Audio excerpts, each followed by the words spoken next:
Last class में बात कर रहे थे ऑपरेटर्स की, जहां हमने अरिथमेटिक ऑपरेटर्स, रिलेशनल ऑपरेटर्स और इक्वालिटी ऑपरेटर्स की बात की। एग्जांपल के साथ देखेंगे अभी रिलेशनल ऑपरेटर और इक्वालिटी ऑपरेटर्स को। बट अभी पहले हम बात कर रहे हैं असाइनमेंट ऑपरेटर्स की। असाइनमेंट ऑपरेटर्स कौन कौन से अवेलेबल हमारे पास सी प्रोग्रामिंग में, उनकी बात करेंगे और उनके एग्जांपल्स डिस्कस करेंगे।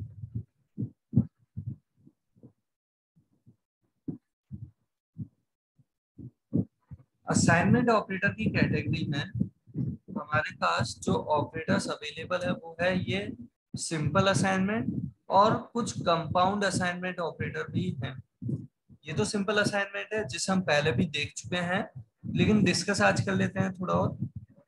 बाकी ये कंपाउंड असाइनमेंट जैसे प्लस इक्वल हुआ, माइनस इक्वल हुआ, मल्टीप्लाई इक्वल, डिवाइड इक्वल, ये जितने भी कंपाउंड असाइनमेंट है ना, इन सब की खास बात, इन सब का जो आप यहाँ पे अप्रोच देखें वो अप्रोच कुछ ऐसी है कि ये असाइनमेंट दिखेगा और उससे पहले कोई ऐसा सिंबल दिखेगा जो ऑलरेडी एक ऑपरेटर का वर्क कर रहा है। तो इन सब के लिए हम एक साथ डिस्कशन करेंगे, है ना। लेकिन उन सबसे पहले हम बात करना चाहेंगे सिंपल असाइनमेंट, क्योंकि सिंपल असाइनमेंट ऑपरेटर की कैटेगरी में ये ऑपरेटर बहुत से अवेलेबल हैं जो सभी सेम प्रेसिडेंस पे अवेलेबल हैं, और सेम प्रेसिडेंस पे होने पर असाइनमेंट ऑपरेटर्स एसोसिएट होते हैं राइट टू लेफ्ट। केवल 3 कैटेगरीज जो हमने कैटेगरीज नोट की थी डिस्कस करने के लिए, उनमें से केवल 3 कैटेगरीज ऐसी हैं जो राइट टू लेफ्ट एसोसिएट होती है। उनमें से एक है असाइनमेंट ऑपरेटर्स की कैटेगरी, बाकी 2 हैं यूनरी ऑपरेटर्स और कंडीशनल ऑपरेटर। बात हम बाद में करेंगे, अभी असाइनमेंट ऑपरेटर्स। असाइनमेंट ऑपरेटर में सबसे पहले जो हम एग्जांपल डिस्कस कर रहे हैं वो है ये सिंपल असाइनमेंट का। और ये एग्जांपल होपफुली आप सबको आइडिया है कि असाइनमेंट ऑपरेटर कैसे वर्क करता है। जैसे हमने ये मेन फंक्शन प्रोवाइड किया जिसमें वेरिएबल दिया हमने इंट ए। अगर हम अभी ए की वैल्यू को प्रिंट करवाएं तो अभी आएगी हमारे पास कोई गार्बेज वैल्यू। हमने स्पेसिफाई नहीं कर रखा तो कोई ना कोई इंटीजर वैल्यू तो है। वेरिएबल कभी खाली नहीं होते, वेरिएबल की मेमोरी जो है उस मेमोरी की हर एक बिट पे या तो 0 होगा या 1 होगा। फाइनली जो भी कॉम्बिनेशन बना होगा उसकी सारी बिट्स को कंबाइंडली देखने पे वो उसका बाइनरी कोड एक वैल्यू को रिप्रेजेंट कर रहा होगा। वो वैल्यू कौन सी? तो वो कोई इंटीजर वैल्यू होगी, परसेंटेज से हम उसे प्रिंट करवा सकते हैं, बट हमें नहीं पता ये वैल्यू कौन सी होगी। अगर ये अभी हम एग्जीक्यूट करके देख रहे हैं तो हो सकता है कोई वैल्यू आ जाए, 2 घंटे बाद फिर से अगर एग्जीक्यूट करें तो हो सकता है कोई और वैल्यू आ जाए सेम प्रोग्राम में, ये पॉसिबल रहेगा। तो अभी जो हम बात कर रहे हैं यहाँ पे,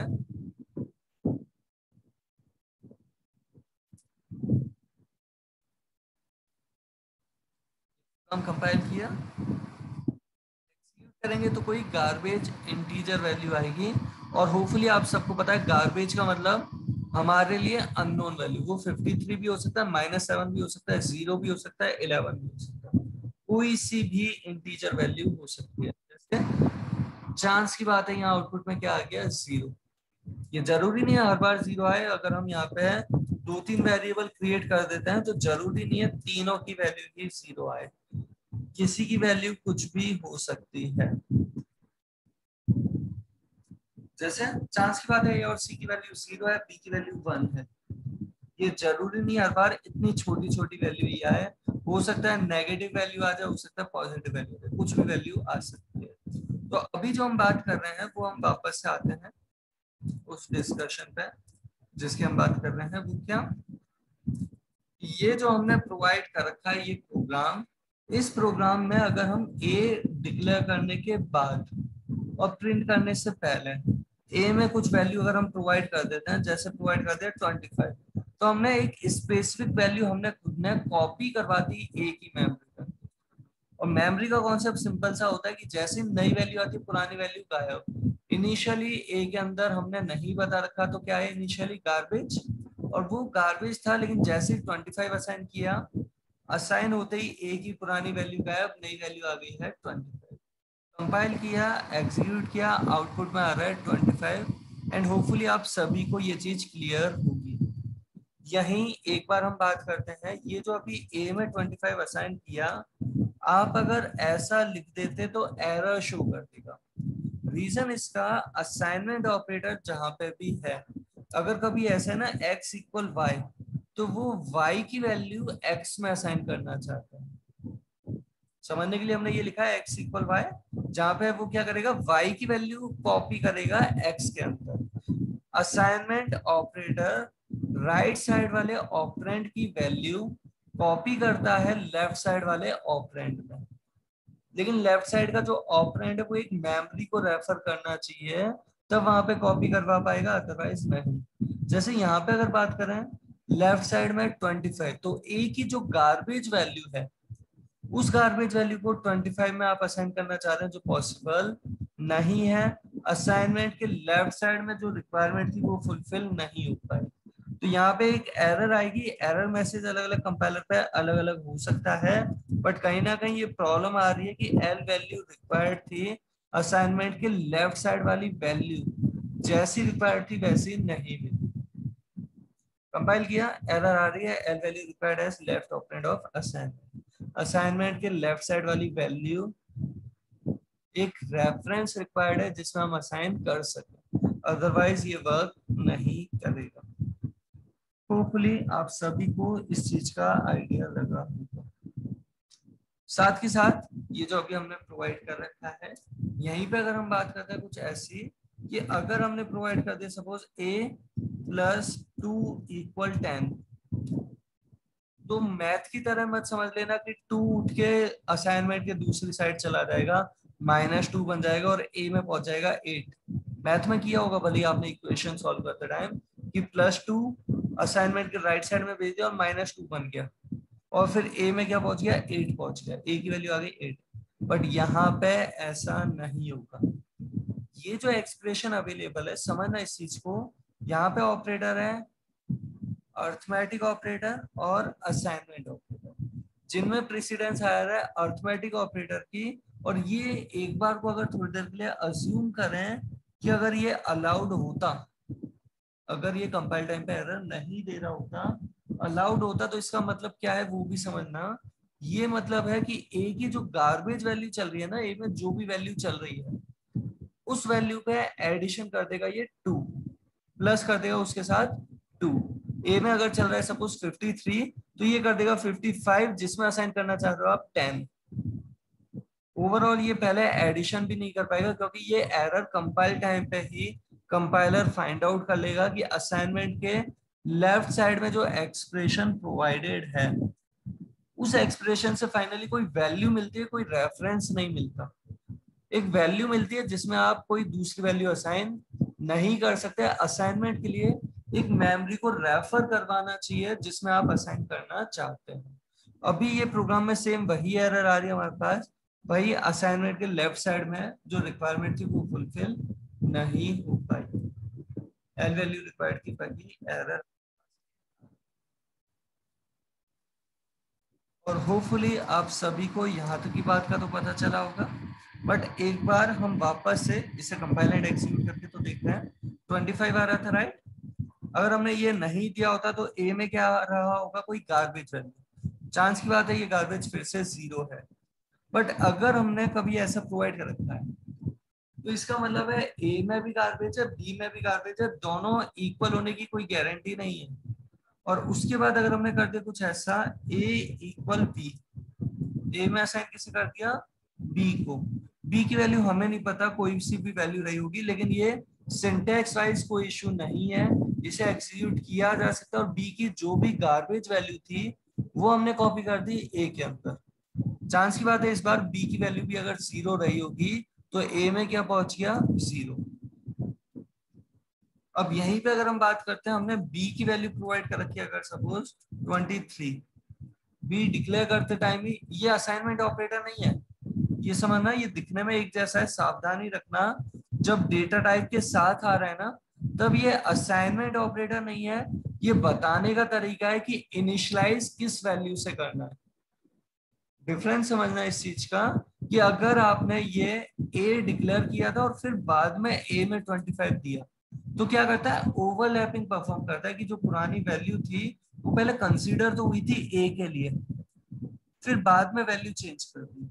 जबकि यहाँ पे लाइन नंबर 5 में ही जब हमने बी को 23 प्रोवाइड किया, तो इसका मतलब कुछ ऐसा है कि बी को जब मेमोरी मिल रही है ना, बी जब खुद को रेफर करवा पा रहा है, अपनी मेमोरी को आइडेंटिफाई कर रहा है, उस वक्त ही बी की वैल्यू क्या प्रोवाइड करवा दी, 23।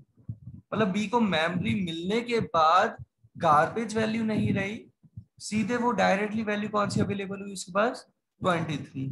ये जो है ये असाइनमेंट नहीं, इसे इनिशियलाइजर कंसीडर करना, इनिशियलाइज करने में जो हेल्प कर रहा है, एक तरीके से एक सिंटैक्स डेटा टाइप के साथ जब ये डिक्लेयर हो रहा है, इंट्रोड्यूस हो रहा है, उसी वक्त अगर वैल्यू दी है तो ये असाइनमेंट नहीं है, ये इनिशियलाइजर। चलिए अब हम जो बात कर रहे हैं, कंफ्यूजन सा क्रिएट हुआ होगा पॉसिबली, बट इस चीज को हम एक बार वापस हटा देते हैं। अभी जो हम बात कर रहे हैं उस पर आते हैं। ये जो प्रोग्राम हम प्रोवाइड कर रहे हैं, इसमें हमने दिया a इक्वल बी इक्वल और सपोज 70। तो यहाँ इस एक्सप्रेशन में असाइनमेंट ऑपरेटर आ गया और वो भी दो दो बार। जैसे किसी एक्सप्रेशन के अंदर आपके पास आता है a plus B multiply C, तो दो ऑपरेटर तो आ ही सकते हैं।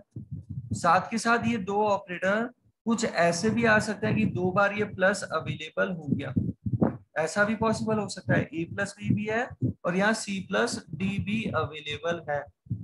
और इस केस में ये जो प्लस हमने यहाँ पे प्रोवाइड कर रखा है, इन दोनों की तो प्रेसिडेंस सेम लेवल की होगी, बी मल्टीप्लाई सी की हायर लेवल की है। अगर एक बार को हम ये कहें, ये सपोज ऐसा ही सॉल्व होकर हमारे पास कुछ आ गया, अब ये जो प्लस बचे हुए हैं इनमें से कौन सा पहले कौन सा बाद में, तो ये अर्थमेटिक ऑपरेटर था तो पहले लेफ्ट वाला, फिर जो सॉल्व होके वैल्यू आती है उसके साथ ये राइट वाला। होपफुली आपको आइडिया लगा होगा कुछ, राइट। यहाँ पे अगर हम बात करते हैं, ये असाइनमेंट ऑपरेटर है। असाइनमेंट ऑपरेटर ये और ये दोनों है, दोनों में से पहले किसे, पहले इससे या फिर पहले इससे, तो ये किसे पहले एसोसिएट करेगा, तो असाइनमेंट ऑपरेटर सेम प्रेसिडेंस होने पे एसोसिएट होंगे राइट टू लेफ्ट, मतलब पहले किसको मौका दिया जा रहा है, राइट वाले को। और ये जो राइट वाला है ये सॉल्व होगा और ये सॉल्व होके क्या करेगा, जो अभी ए और बी के अंदर गार्बेज था, इस एक्सप्रेशन जो अभी सेलेक्टेड पोर्शन है, इसके सॉल्व होने पे बी में वैल्यू क्या भेज दी जाएगी, 70। बी की मेमोरी पे पहुंच गया 70। होपफुली यहाँ तक की बात आपको आइडिया लगा होगा। इस केस में अगर हम b की वैल्यू प्रिंट करा के देखेंगे तो वो वैल्यू क्या आएगी, 70। 70 पहुंच गया कहाँ, b के अंदर। लेकिन साथ के साथ फिर एक बात आती है कि कभी भी आप प्रोवाइड करते हो a प्लस 5, या आप दे रहे हो 5 मल्टीप्लाई 3, या आप कोई सा भी ऑपरेटर काम में ले रहे हो, वो जब भी सॉल्व होगा, सॉल्व होते टाइम अपनी वैल्यू देगा। जैसे a प्लस 5 में a की वैल्यू अगर 10 है तो ये वैल्यू दे देगा 15। अगर a प्लस 5 में a की वैल्यू है सपोज 80, तो ये वैल्यू प्रोवाइड कर देगा 85। यहाँ 5 मल्टीप्लाई 3 कांस्टेंट में है तो ये फिक्स वैल्यू 15। यहाँ 7 ग्रेटर देन 2 ट्रू है तो वैल्यू दे देगा 1, जिसकी बात हम लास्ट क्लास में कर रहे थे, एग्जाम्पल के साथ आज भी देख लेंगे। बट ये क्या दे देगा, 1। सिमिलरली कभी भी कोई भी ऑपरेटर सॉल्व हो रहा है, सॉल्व होते टाइम वो वैल्यू स्पेसिफाई कर सकता है।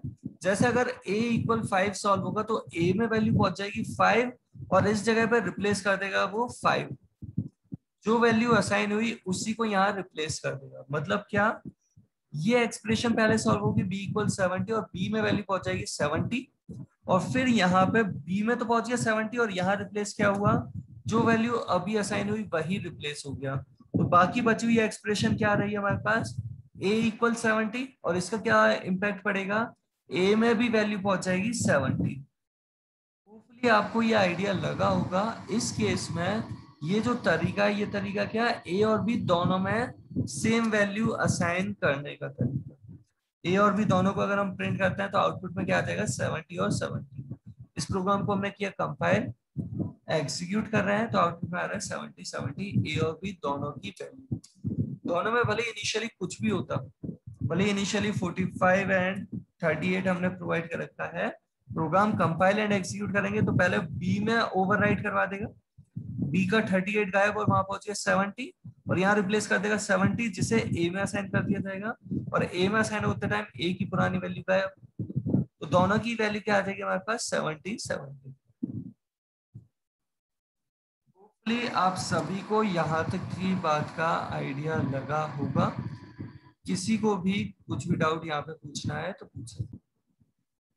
तो यहाँ तक की बात का आप सबको आइडिया लग चुका है।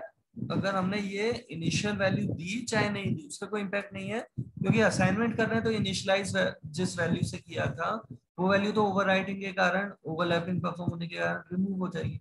ए और बी दोनों की वैल्यू आ रही है 72, कंपाइल एंड एग्जीक्यूट किया तो आउटपुट 77।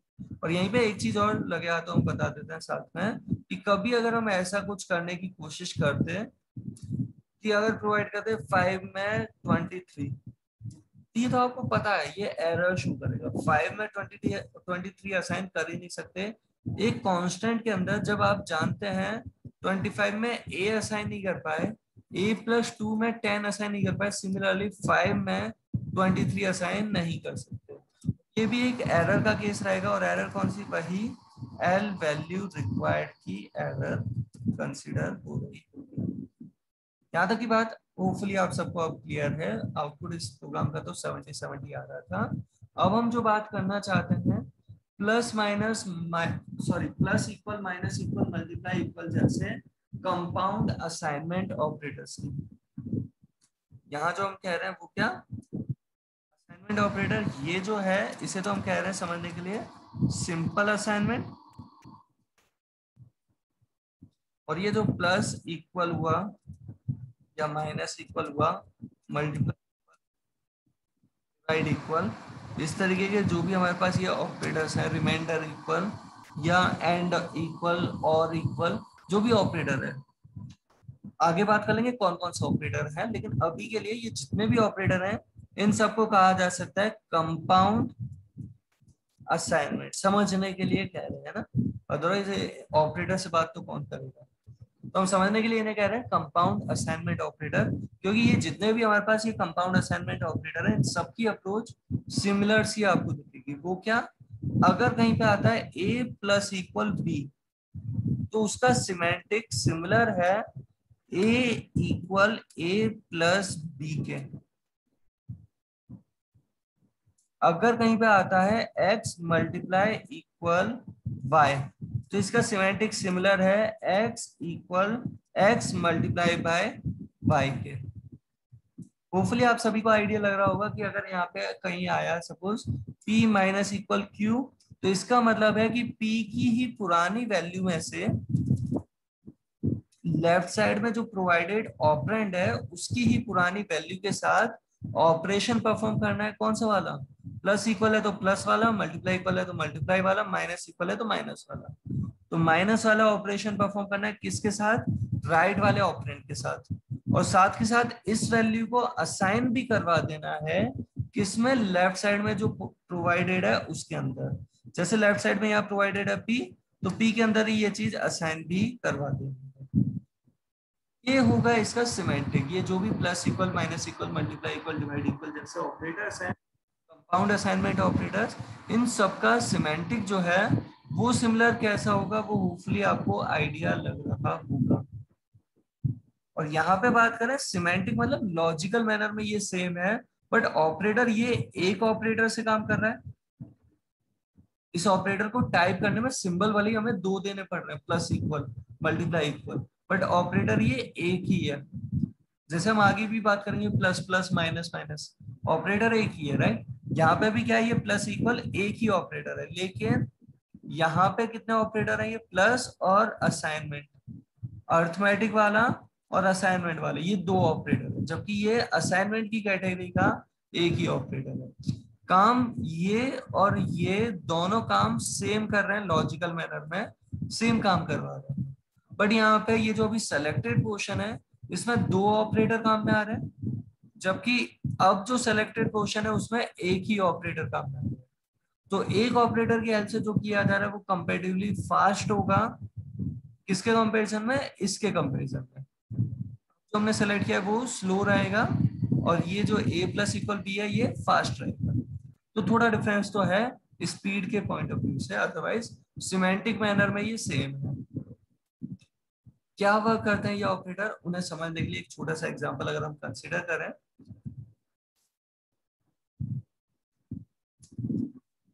तो हमने यहाँ पे कुछ ऐसा प्रोवाइड कर रखा है, जैसे एक छोटा सा एग्जांपल, a इक्वल से 5 दे रखा है, b इक्वल 3 दे रखा है, c इक्वल 11 दे रखा है, d इक्वल 9 दे रखा है। कुछ भी वैल्यूज हमने ये प्रोवाइड कर रखी है।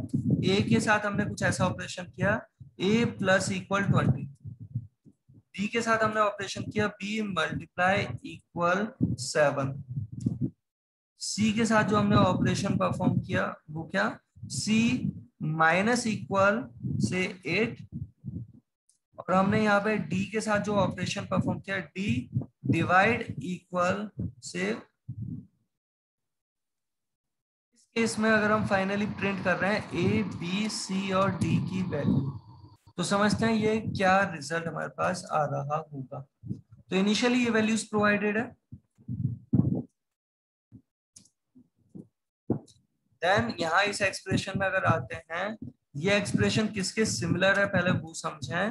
तो a प्लस इक्वल 20 जो है वो सिमिलर है सिमेंटिक मैनर में a इक्वल a प्लस 20 के, और ये क्या करेगा a प्लस 20 मतलब a की वैल्यू चल रही है 5, 5 प्लस 20 25 और उससे असाइन कर दिया a में, तो a की वैल्यू आ गई 25।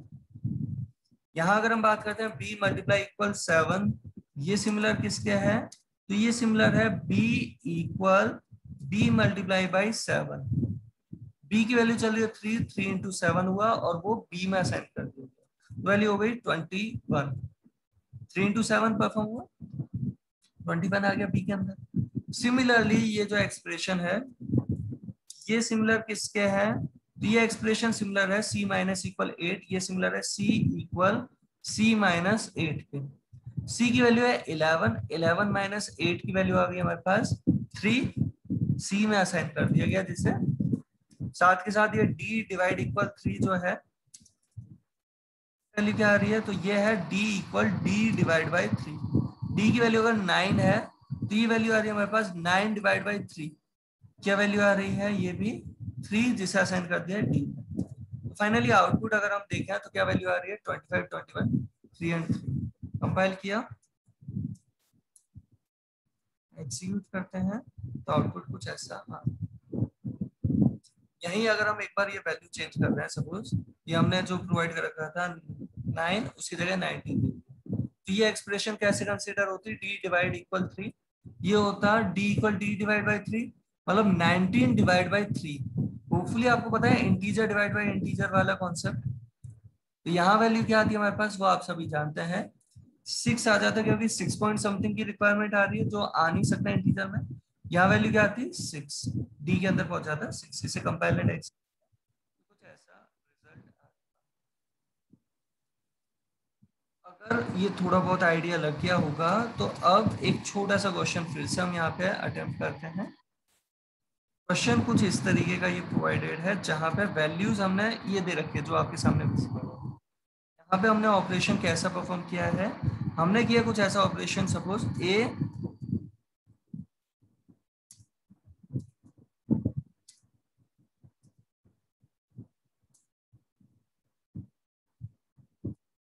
ऐसा अगर हमने ये ऑपरेशन प्रोवाइड कर दिया, इस प्रोग्राम को हम करते हैं अगर कंपाइल,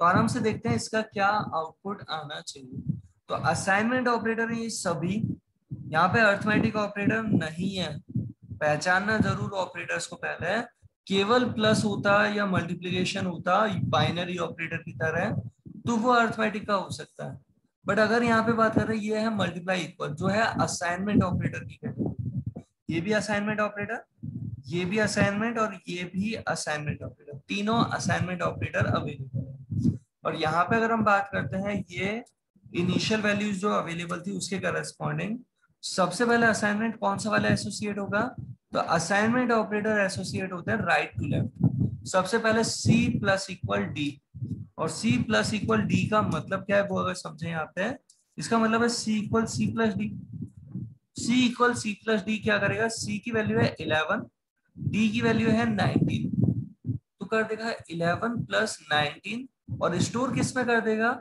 सी में। 11 प्लस 19 किया, वैल्यू आ गई 30, स्टोर कर दिया सी में, तो सी की नई वैल्यू हो गई 30। डी में कुछ चेंजेस नहीं किए, सी में पहुंच गई वैल्यू 30। 11 और 19 का एडिशन। और जैसे ये हो गया उसके बाद इस चीज को भी समझना कि ये जो हमारे पास एक्सप्रेशन प्रोवाइडेड है,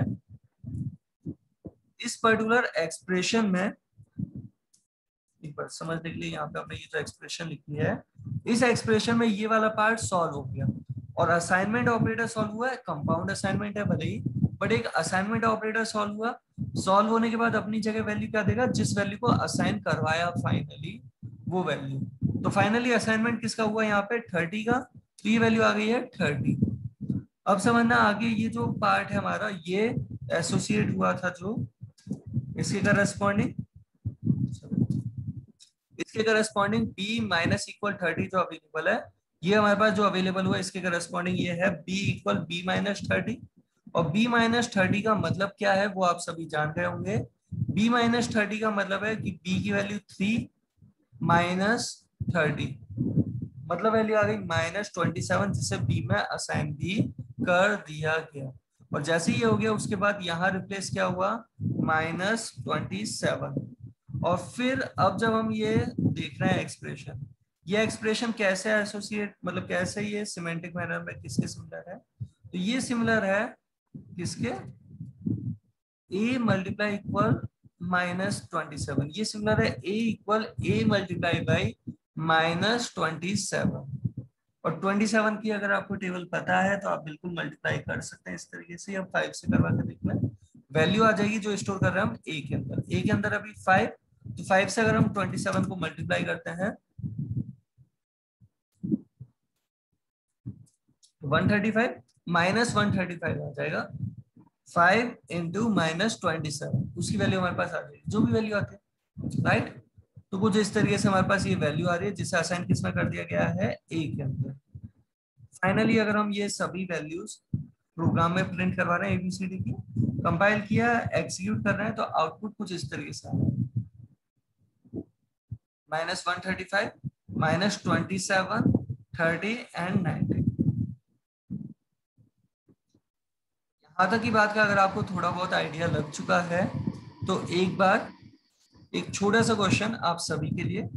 हमने यहाँ पे जो वैल्यू प्रोवाइड कर रखी है थोड़ा सा चेंजेस कर दिया हमने, ये वैल्यू जैसे प्रोवाइड कर दी फिर -2, ये वैल्यू प्रोवाइड कर दी सपोज हमने माइनस, ऐसा कुछ हमने ये प्रोवाइड कर दिया। और एक्सप्रेशन में थोड़े बहुत चेंजेस कर रहे हैं, वो क्या, तो plus equal, divide equal,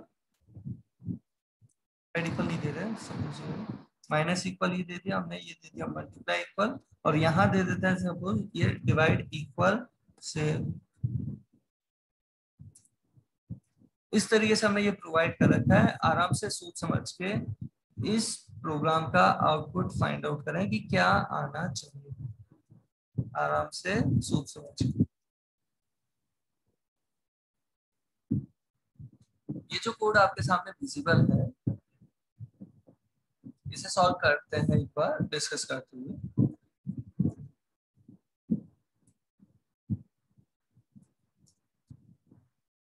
initially ये वैल्यूज अवेलेबल है, इस एक्सप्रेशन पे हम आते हैं और एक्सप्रेशन में सभी क्या हैं, असाइनमेंट ऑपरेटर्स।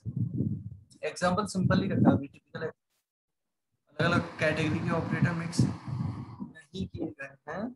यहाँ पे सबसे पहले अगर बात करते हैं, ये associate right to left order में असाइनमेंट की कैटेगरी है इसलिए। और ये सबसे पहले आता है divide equal, d divide equal two का मतलब क्या है, ये है d equal d divide by two. D की वैल्यू है -4, -4 डिवाइड बाई 2 का रिजल्ट आएगा -2, जिसे असाइन कर दिया हमने किसमें, डी के अंदर, तो डी की वैल्यू पहुंच गई -2। होपफुली यहाँ तक की बात का आइडिया लगा होगा। और जैसे ये -2 पहुंच गया, यहाँ पे रिप्लेस क्या हो जाएगा, ये -2। फिर यहाँ फाइनल असाइनमेंट क्योंकि -2 हुआ था, राइट, तो वो पहुंच गया। फिर यहाँ पे अब बात आती है c मल्टीप्लाई इक्वल -2, और ये जो है c मल्टीप्लाई इक्वल -2, ये सिमिलर है सी इक्वल सी मल्टीप्लाई बाई -2। सी की वैल्यू ऑलरेडी -2 है, -2 इंटू -2 वैल्यू आ गई क्या 4, जो असाइन कर दिया हमने सी के अंदर। सी की वैल्यू पहुंच गई है 4, -2 multiply by -2, minus multiply by minus positive value और 2 मल्टीप्लाई बाई 2 4 हो गई। फिर यहाँ रिप्लेस क्या हुआ इस एक्सप्रेशन में, सी मल्टीप्लाई इक्वल -2 से ये वैल्यू आ गई 4। आगे ये b माइनस इक्वल 4 जो हमारे पास अवेलेबल है इसकी बात कर लें तो ये होगा consider b equal b minus 4 की तरह। b माइनस 4, b की वैल्यू है 3, 3 माइनस 4 वैल्यू आती है -1, जिसे स्टोर कर दिया गया b के अंदर, तो b की नई वैल्यू हो गई -1। फिर यहाँ जब ये -1 आ गया है कहाँ, इस जगह पे, तो अब ये a प्लस इक्वल -1, ये किसके सिमिलर है, ये सिमिलर है a इक्वल a प्लस -1 इसके। और इस केस में a की वैल्यू है 5, 5 प्लस -1 क्या वैल्यू आ जाएगी 4, जिसे a में प्रोवाइड कर दिया गया है। फाइनली आउटपुट जब प्रिंट करा के देखना है तो आउटपुट हमारे पास क्या आ रहा है वो देखते हैं, 4 -1 4 -2। कंपाइल किया इस प्रोग्राम को, एग्जीक्यूट किया, आउटपुट कुछ इस तरीके से आ रहा है 4 -1 और 4 -2।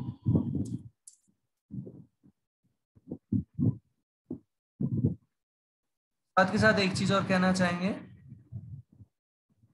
कभी अगर आपने, जैसे अभी हम असाइनमेंट ऑपरेटर्स की बात कर रहे थे इस तरीके से, ये भी हमने परफॉर्म किया a equal b equal 70, right. अगर हम कुछ ऐसा कभी करना चाहते हैं a equal b plus 5 equal 70, तो समझना इस केस में ये प्लस सबसे पहले और अपनी वैल्यू देना चाहेगा और उसमें असाइन करना चाहते हो 70, तो बीच में भी कहीं पे अगर आपके पास एक्सप्रेशन ऐसी आ गई जिसमें आगे राइट साइड में कुछ असाइनमेंट करने की कोशिश की जा रही है, तो फिर से ये एरर वाला केस क्रिएट होगा।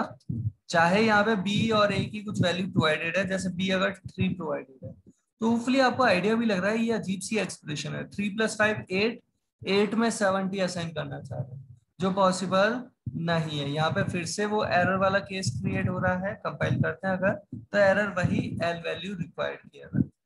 असाइनमेंट की भी ये जो हमने एक्सप्रेशन दी थी अभी, plus equal minus equal divide equal, उन सब में भी ध्यान रखना बीच में कोई एक्सप्रेशन ऐसी आ गई जिसमें असाइनमेंट परफॉर्म ही नहीं किया जा सकता तो एरर है। असाइनमेंट परफॉर्म हो सकता है, उसके करस्पॉन्डिंग वर्क कर रहे हैं। जैसे ये जो एक्सप्रेशन प्रोवाइडेड थी, इस एक्सप्रेशन में सपोज अगर ऐसा कुछ ये प्रोवाइड कर दिया गया होता कि c multiply 4 equal d divide equal 2, ऐसा अगर प्रोवाइड कर दिया गया, इस प्रोग्राम को करेंगे कंपाइल तो एरर आ रही है एल वैल्यू रिक्वायर्ड की, और हाईलाइट करने के लिए कर्सर ऑटोमेटिकली यहाँ आ गया। यहाँ से देखिए कर्सर हमने यहाँ दे रखा है, कंपाइल करने के लिए कंपाइलर हेल्प कर रहा है और ऑटोमेटिकली कर्सर यहाँ पे विजिबल करवा रहा है कि इसमें असाइन जो करना चाह रहे हो ना वो सही नहीं। तो होपफुली आपको असाइनमेंट ऑपरेटर, सिंपल असाइनमेंट और कंपाउंड असाइनमेंट दोनों का आइडिया लग गया होगा।